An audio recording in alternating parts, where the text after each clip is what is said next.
Hello, नमस्ते students. आज हम पाठ्यक्रम निर्माण के सिद्धांतों के बारे में जानेंगे।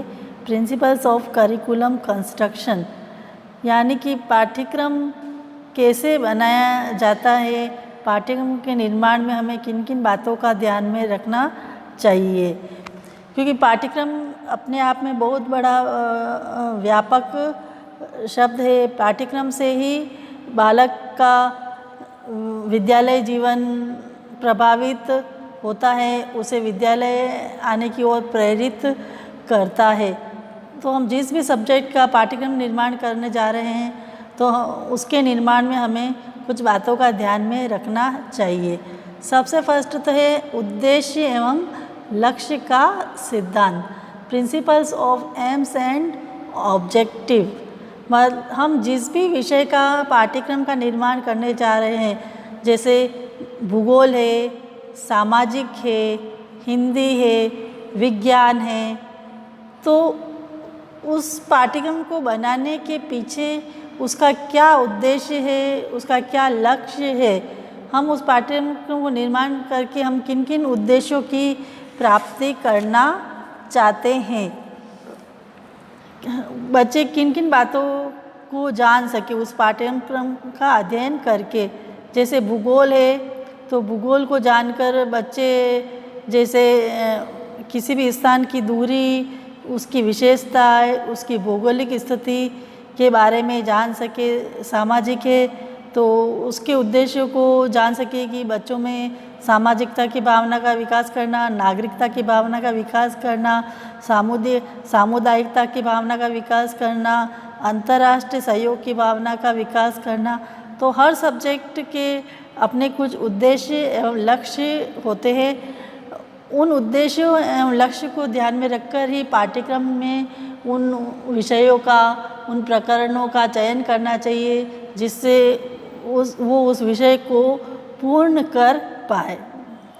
फिर बाल केंद्रित का सिद्धांत, प्रिंसिपल्स ऑफ चाइल्ड सेंटर्डनेस, मतलब जो भी पाठ्यक्रम बनाया जाए वो बच्चों को ध्यान में रखकर बनाया जाए। हम किस क्लास का पाठ्यक्रम बनाने जा रहे हैं तो उस क्लास के बच्चों की आयु क्या होगी, उनकी बुद्धि का स्तर क्या होगा, उसको ध्यान में रखकर ही पाठ्यक्रम का निर्माण करना चाहिए। बच्चों की मनोवैज्ञानिकता का ध्यान में रखना चाहिए। अगर हम पूर्व प्राथमिक का पाठ्यक्रम बना रहे हैं तो हम उन बच्चों की आयु को ध्यान में रखकर बनाएंगे। अगर प्राथमिक स्तर के बच्चों का पाठ्यक्रम बना रहे हैं तो प्राथमिक स्तर के बच्चों की क्या आयु थी, 5 से 8 वर्ष, तो उस स्तर के आयु के बालकों के अनुसार ही बनाएंगे। माध्यमिक का बना रहे हैं, उच्च माध्यमिक का बना रहे हैं, तो हम जिस भी स्तर के उन पाठ्यक्रम का निर्माण करने जा रहे हैं तो उस स्तर के बच्चों की आयु और बुद्धि, उनकी साइकोलॉजी, उनकी रुचि, उनकी सृजनात्मकता, उनकी योग्यता, व्यक्तिगत भिन्नता, जैसे हर क्लास में बच्चे अलग अलग होते हैं। मतलब कोई सी भी क्लास हो, सभी जगह सब बच्चे समान नहीं होते हैं। उनकी बुद्धि का लेवल भी अलग होता है। औसत बुद्धि स्तर, मध्यम बुद्धि स्तर, निम्न बुद्धि स्तर। किसी को कोई शारीरिक रूप से विकलांग होता है, कोई अच्छा प्रतिभाशाली बालक होता है, तो बच्चों की व्यक्तिगत भिन्नता उनको देखकर ही पाठ्यक्रम का निर्माण करना चाहिए। जब भी पाठ्यक्रम का निर्माण करें हमें बच्चों का अवश्य ध्यान में रखना चाहिए कि बच्चे किस स्तर के होंगे। मैं इस क्लास का पाठ्यक्रम का निर्माण करने जा रही हूँ तो मेरी क्लास के बच्चे किस स्तर के होंगे, तो उस अनुसार पाठ्यक्रम का निर्माण करना चाहिए। फिर लचीलेपन का सिद्धांत, लचीलापन, फ्लेक्सिबिलिटी, मतलब लचीलापन मतलब उस आवश्यकता पड़ने पर उस पाठ्यक्रम को बदलाव कर सके। हम समय के अनुसार उस पाठ्यक्रम में अगर बदलाव करने को लचीलापन कहते हैं। हमने अभी पाठ्यक्रम बनाया, फिर वर्तमान में क्या आवश्यकता है कि इसको जोड़ना चाहिए, तो किसको हटाना चाहिए इस पाठ्यक्रम से, तो जोड़ना, पाठ्यक्रम के में कुछ नया जोड़ना, कुछ हटाना, इसी को पाठ्यक्रम का लचीलापन कहते हैं। कि समय के अनुसार पाठ्यक्रम में कुछ ऐड करना या उसमें से किसी भी प्रकरण को निकालना ही पाठ्यक्रम का लचीलापन कहलाता है। तो कोई भी हम पाठ्यक्रम बनाए हैं तो उसको समय, उसकी स्थिति, देश काल आदि के अनुसार उसमें हम लचीलापन कर सकें, मतलब उसमें फ्लेक्सिबिलिटी होनी चाहिए।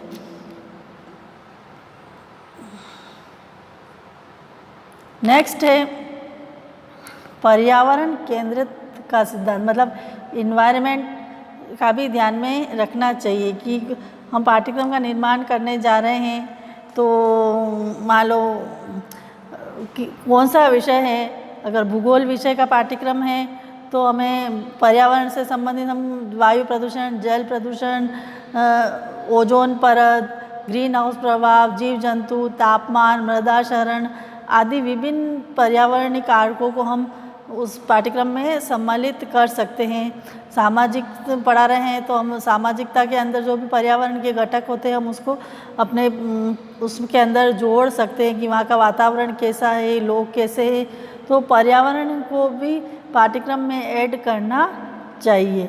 फिर है समाज केंद्रिता का सिद्धांत, सोसाइटी सेंटर्ड। कोई भी हम पाठ्यक्रम बनावें तो समाज के लोगों का अवश्य ध्यान में रखना चाहिए, क्योंकि समाज का विद्यालय के बच्चों से बहुत अपेक्षाएं होती है, क्योंकि वही बच्चे आगे चलकर अच्छे समाज का निर्माण करते हैं। बच्चे से ही देश के भविष्य का निर्माण होता है।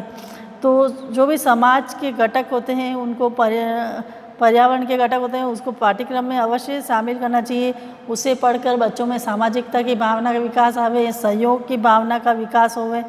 तो ऐसे पाठ्यक्रम को हमें अपने विषय में अवश्य सम्मिलित करना चाहिए, जिससे बच्चे में एक राष्ट्रीय एकता की भावना का विकास होवे, वह समाज से जुड़ सके।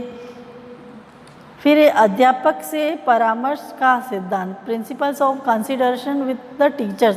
मतलब जब भी हम किसी भी विषय का पाठ्यक्रम का निर्माण करने जा रहे हैं, चाहे वो हिंदी का हो, सामाजिक का हो, नागरिक शास्त्र का, भूगोल का हो, तो हमें उस पाठ्यक्रम का निर्माण करने जा रहे हैं तो उस विषय के अध्यापक से अवश्य मिलना चाहिए।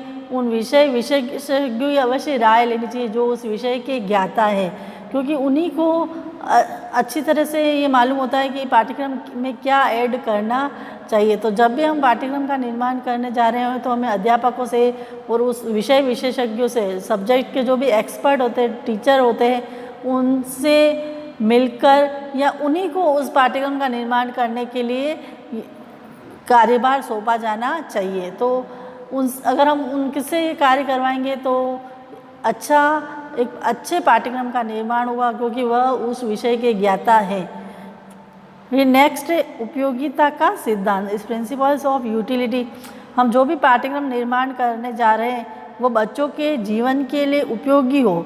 हर पाठ्यक्रम जो भी बनाए उससे बच्चे का जीवन में काम आए, चाहे उसमें ऐसे प्रकरण जोड़े जो जिससे बच्चों का सर्वांगीण विकास होवे और बच्चे उसे पढ़कर कुछ जीवन में कुछ अचीव कर सके, उसे ही उपयोगिता का सिद्धांत कहते हैं।